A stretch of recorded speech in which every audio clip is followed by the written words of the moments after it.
Hello बंधु बान्धवসকল स्वागतम জানাইছো নতুন এটা ভিডিওলৈ। আজি মই আপোনালোকক দেখাম যে Krishnakanta Handiqui state open university MA 2 সেমেষ্টাৰৰ যিসকলে এতিয়ালৈকে মাৰ্কশ্বিট বা ৰেজাল্ট এতিয়ালৈকে পোৱা নাই তেওঁলোকে কেনেকৈ তেওঁলোকৰ মাৰ্কশ্বিট বা ৰেজাল্টটো ডাউনলোড কৰি ল'ব পাৰিব, কেনেকৈ দেখিব পাৰিব, মই আজি আপোনালোকক দেখাম।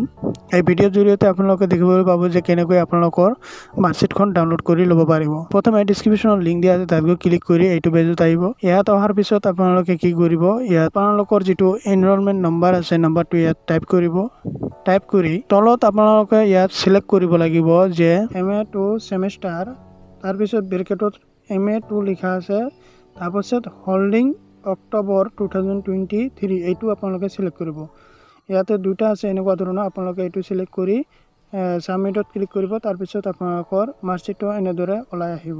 এটি হৈছে মাৰ্কশ্বিট MA 2 সেমেষ্টাৰৰ 2023